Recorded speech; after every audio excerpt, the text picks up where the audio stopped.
નમસ્કાર મિત્રો, કર્મયોગી પોર્ટલમાં ફેમિલી મેમ્બર્સની ડિટેલ કઈ રીતે એડ કરવી તે આપણે આ વિડીયોમાં જોઈશું. તેના માટે કર્મયોગી પોર્ટલમાં લોગિન કરીને આ રીતે યુઝરનું ડેશબોર્ડ આપણને દેખાય. ડાબી બાજુ તે યુઝરની પર્સનલ પ્રોફાઇલ જોવા મળશે. ત્યાં યુઝરે માય પ્રોફાઇલમાં જવાનું છે. યુઝર માય પ્રોફાઇલ પર ક્લિક કરશે એટલે તેને બધી જ પોતાની પર્સનલ ડિટેલ્સ છે ત્યાં તેને જોવા મળશે. ફેમિલી મેમ્બર્સની ડિટેલ એડ કરવી હોય તેના માટે અહીંયા ફેમિલી મેમ્બર્સનું જે ટેબ છે તેના ઉપર ક્લિક કરવાનું છે એટલે આ પેજ આપણને અહીંયા જોવા મળે છે. ત્યાં 1 by 1 જેટલા પણ ફેમિલી મેમ્બર્સ આપણે એડ કરવા હોય તેની ડિટેલ્સ આપણે ભરીને અહીંયા એડ ટુ લિસ્ટ કરવાનું છે.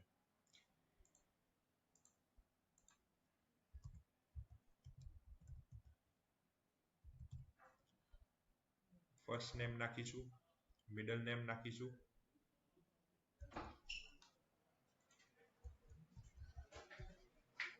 ત્યાર પછી તેની સરનેમ એન્ટર કરીશું. ત્યારબાદ જે ફેમિલી મેમ્બર્સ આપણે એન્ટર કરીએ છીએ તેની ડેટ ઓફ બર્થ એન્ટર કરીશું. ત્યાર પછી પ્લેસ ઓફ બર્થ તે ફેમિલી મેમ્બરનું એન્ટર કરીશું અને ત્યારબાદ નેમ એટ બર્થ એટલે કે જન્મ સમયે તેનું નામ શું હતું તે આપણે અહીંયા એન્ટર કરીશું. તેના પછી જેન્ડર સિલેક્ટ કરવાનું છે. જેન્ડર સિલેક્ટ કર્યા પછી કઈ કન્ટ્રી બિલોંગ કરે છે તે કન્ટ્રી બાય ડિફોલ્ટ ઇન્ડિયા આવશે. નેશનાલિટી અહીંયાથી સિલેક્ટ કરવાની છે અને રિલેશન વિથ એમ્પ્લોય એટલે કે રિલેશન શું છે એમ્પ્લોય સાથે તે આપણે અહીંયાથી એ સિલેક્ટ કરવાનું છે. તેના પછી છે રેસિડિંગ વિથ એમ્પ્લોય સાથે જ રહે છે તે આપણે યસ નો માં અહીંયા સિલેક્ટ કરવાનું છે. તે સિલેક્ટ કર્યા પછી ડિપેન્ડન્ટ વિથ એમ્પ્લોય એટલે કે પૂરા ડિપેન્ડન્ટ છે એમ્પ્લોય સાથે તે અહીંયા આપણે યસ નો માં સિલેક્ટ કરવાનું છે અને તેના પછી એનું મેરિટલ સ્ટેટસ અહીંયાથી સિલેક્ટ કરવાનું છે. હવે જે ફેમિલી મેમ્બર આપણે એડ કરીએ છીએ, એક્ઝામ્પલ આપણે સ્પાઉસની એન્ટ્રી કરીએ છીએ, આપણે એને નોમિનીઝમાં રાખવો હોય તો આપણે ઇઝ નોમિની ઉપર સિલેક્ટ કરીશું અને કેટલા પર્સન્ટ આપણા નોમિની છે તે આપણે અહીંયા પર્સન્ટેજ એન્ટર કરવાના છે.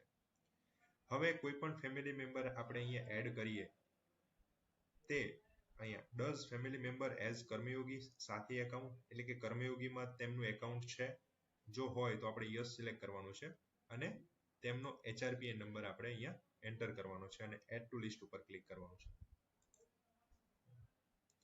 એડ ટુ લિસ્ટ ઉપર ક્લિક કરીશું એટલે તે ફેમિલી મેમ્બર્સનો રેકોર્ડ છે તે નીચે અહીંયા ટેબલમાં આપણને દેખાશે.